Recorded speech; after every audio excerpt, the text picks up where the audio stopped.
Yeah, hello everyone. Nice to meet you all. Likewise, thanks everybody for joining. We're going to get started here in 1 second. I'll post the itinerary in the chat. We're going to go over some of the latest updates with the platform, give you some insights on what's going to be coming out next over the next couple of weeks. Got some cool resources on prompting based off of some of the questions that we've seen from the community over the past week or so. And then finally, we'll go into our general question and answer session at the end. If you guys have any questions throughout any of the parts or things that I'm saying, please feel free to put it in the chat and we'll get to it during that Q&A session. So first up, for everybody that's watching on YouTube, we have a link down below for all the resources that you'll be able that I'll be mentioning. Everything will be linked down below. And the first one to mention, of course, is our public roadmap. This is something that we're going to be continually revising and refining over the next few weeks as we go into the holidays here. This essentially showcases all of the most recent updates and features and releases and everything. Most of the time, I'd say probably 60–70% of these are going to be just improvements and bug fixes based off of things that people are reporting in the platform. But whenever we do a bigger update, we will definitely create its own item or own blog post here, along with a video of me or someone else on the team describing how everything works. Now, that being said, if you guys have other items or other things that you'd like to add or see in the platform, anybody can sign up for free on this roadmap.stammer.ai and add a feature that they'd like to see and or upvote other things that other people have added. And as people add more tasks and items to the board, we will continue to update that to our roadmap. And this is how we develop and continuously improve the platform based off of our users' feedback. And so appreciate everybody for joining again. For everybody that's just joined, we're going to do the Q&A at the end. So if you guys have any questions, please feel free to put it in the chat down below. Now, that being said, some of the things that we've got coming up in the next couple weeks. First is going to be our live chat update. Now, this is going to be something that will allow users, manual users, to take over the conversation from an AI agent, whether this is through the website chat widget and eventually through any of the native integrations and through the API. This will essentially create a live inbox that you can use to manage the conversations, similar to some other typical chat applications that you might have used in the past. The key difference from the one that we'll be designing is that everything will be backed on top of the conversation that the AI agent is already having. So from a user's point of view, it'll look like they're just having one singular conversation with a representative from the company. Live chat is going to be one of the next things that comes up for full SaaS mode users and those people that have also joined our beta testing group. If you're interested in joining that, you guys can email either myself or Tim, and we'll get you added to that group. It'll be added to all agency users probably within a month or two after that. After that, we're also we're working on voice as well. Tim, I see your call. Thanks for joining. We have the two-factor authentication that's actively being worked on by the team right now. So that will be something that will be released shortly for agency users and sub-account users. Moving right along, another one of the things that I want to mention is our documentation. Anytime I release a video, whether it's on my channel or on the Stammer channel, or we have an update, the documentation will be updated and added to. So this is definitely a useful resource to keep in mind. And one of the items that we've been working on a bit more that we're going to be continuously updating is how to write a base system prompt. When you're new to creating AI chatbots, it's slightly different than how you would use something like ChatGPT. And there's a really good template here that gets you the core of the way of figuring out what it is that you might want to use to write out a prompt for any one of your clients, basically. The one example that we're working on past this is just one small addition, which would be the addition of a example conversation. That's one of the things that we've started to see the newer ChatGPT models starting to utilize more to maintain the conversation and keep things on track. So there's a bunch of examples as well as a full tutorial on the different parts of the base system prompt. You don't necessarily need all of these things, but this is what we definitely recommend checking out when you're writing your prompts. And the cool thing is once you get those prompts written, you can start reusing them for other clients in a similar niche. Going off of the prompt stuff, there's going to be this link that I share in the chat here. Do the link here. This is some of the prompts from OpenAI utilized within their custom GPTs.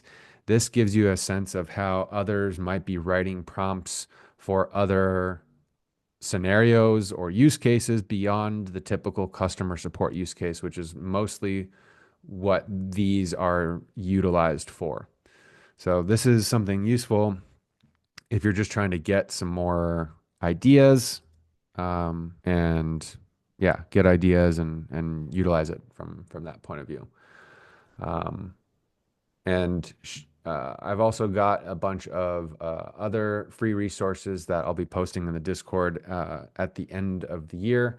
I usually take all of my opt-ins and I'll put it into a big Notion template for the free guides and everything. So that utilize all that information that I've accumulated over 2024 as I start to remake all of my new free opt-ins for 2025. That's enough of my yapping. Anybody have any comments, questions, concerns?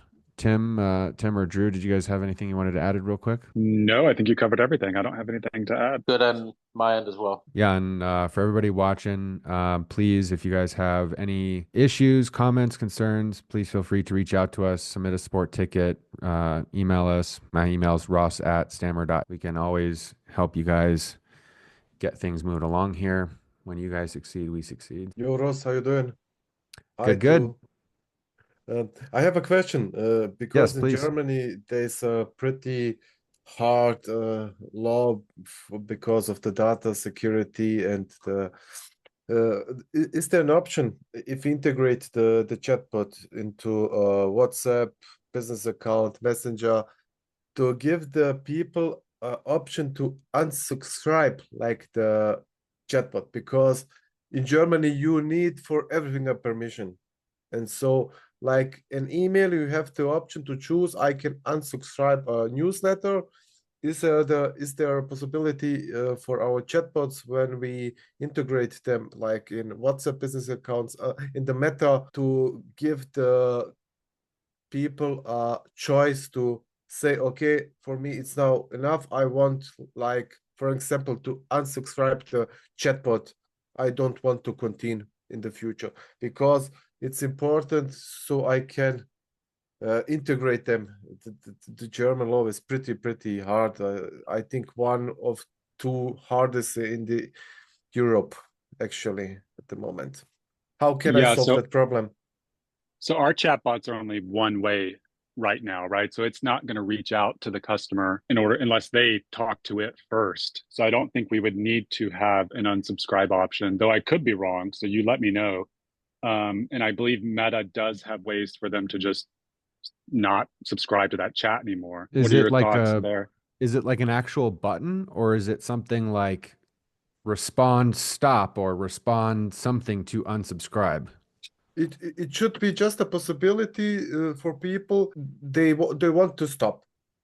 Yeah. A button, a link, something just where they can press it, and after this moment they like unsubscribed at the moment. So because the law in Germany says every people should have the possibility, like the cookies, to say, for me it's now enough, or for the newsletter, okay, I don't want anymore. If I need to follow the regulations like in the German law, I need to have the possibility to give the people in Yeah, yeah. Germany to say, okay, I unsubscribe at this moment because Totally I got understand. that what I needed, and from this moment I don't need you anymore. And I have to, because Yeah, until yeah. I have this, I can't offer that service. It's amazing. The Germans are really hard in that sense. I need a problem solved because I wanted like to offer lot of people, and one of the first questions are because of the data security options and the possibilities to like unsubscribe it. How could I solve that? Yeah, exactly. So inside the integrations tab, under human handoff here, there's the trigger keywords. So stop, unsubscribe, unsub, talk to human. You can change these to be whatever you want. Okay. And so what happens there is if a user says stop or unsubscribe, then the AI will no longer respond to them. Okay. It will be turned off. They will be Okay. unsubscribed. Okay. That's how, Actually what I should do is at the beginning of the conversation just give like a signal, like an intro. If you are not satisfied or if you don't exactly. need anymore the service, you have the possibility to write stop unsubscribe or something like that, and Exactly. the chat will stop. Okay, great, great. Because I didn't know that, and that's really, really important. Perfect. Yeah, this will definitely satisfy that requirement. Thank you very much on Yeah. both. Yeah, you're welcome. Thank you. Yeah, and for everybody else listening and watching, this is also similar to like SMS regulation in the United States, where you have to tell people that they can stop or unsubscribe when you're sending them marketing related SMS. So it's very, very similar. So very familiar with that rule. Tim says we are also getting requests for a data security fact sheet. Do you have anything we can use? This would cover things like access to bots, security of platforms, security of knowledge base, hosting, and backup. So we do have a bit of information here. It's not necessarily like a one pager, but most of the information would be related to the information in these tabs here. So we could use that if that's satisfactory, or we could make something that summarizes that maybe. Yeah, just please get us an example of what a data security fact sheet looks like. Especially, I don't know what the European companies are producing. So just let us know, and we can get all the information you need. I'll send over an email, guys, and it's just so that we can sort of allay fears, like early on in the conversation with a new customer, where they're sort of saying, "Well, where are you hosted? What platform are you on? How do is my data secure inside the Got it. inside the environment where the documents are uploaded, for example?" Because we managed to secure those earlier on, didn't we, last year, where we stopped the access to those, the public access to those documents. So it's things like that. It's just it's a belts and braces thing, so we can just tick off that query and question and say, look, there's a fact sheet, all the information's there, right? Let's move on now. Got it. Yeah, yeah. So basically in that quote unquote sales call or conversation, you can just be like boom, boom, boom, boom, and then their worries are calmed. There is one concern that a couple of people have mentioned to me. It's about like the big question is like, what happens to their data when it gets pushed to OpenAI? So we explain that in the sense that we're doing that semantically. So we're taking packets of information which relate to the question that's been asked, and we're never pushing the full data set or the full knowledge base over to OpenAI. But the concern then is like, is OpenAI, if it can't find the question that it needs to respond with, is it making stuff up? Is it hallucinating? Is it adding stuff in from its general knowledge base back into that conversation? So that's a hard one to answer sometimes. Yeah. In general, I mean, everything that you said is correct. With the semantic and the chunking, it's never the full set. It's only what's contextually relevant. That being said, as long as the base system prompt kind of overrides any additional information or like it puts up those guardrails to ensure that that extra information isn't added or included in that response, then everything should be pretty good. And one of those examples I always try to do is, if there's a base system prompt that it's essentially empty, and you ask an AI agent, what's the story of Jack and Jill, it will respond in a huge long response in the story. But as soon as you add that base system prompt to say only talk about the business, then when you ask it, hey, give me the story of Jack and Jill, it says, oh, I can't do that because that's not related to the information that I'm trained on. Yeah, that's why the base system prompt is so important, isn't it? And getting that right. Correct. In Yeah. terms of its context and its role and what it does. Yeah. Yeah. Yeah, negative keywords in Google search ads are almost more useful than putting in the terms you want people to search for. Telling what the bot not to do is equally as important as telling it what to do. Okay, well, I'll send something over. And then we'll Perfect.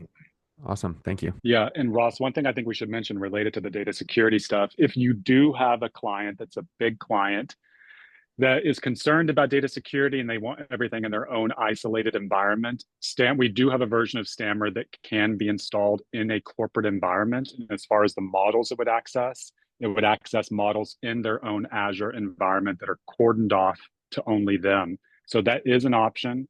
Now, that is an enterprise type feature, right? They would have to pay for install, and so it had to be a large customer, but it has always been an option that we have. And realistically, the go-to-market strategy for that would have to be, you working in combination with us. So we'd have to discuss that, but some arrangement can be made to where it benefits both parties.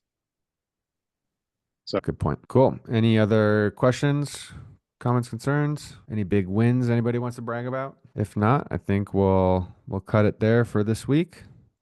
We will have a shortened schedule for our office hours during Christmas and the New Year's. We'll probably be off for at least 1 week, maybe 2.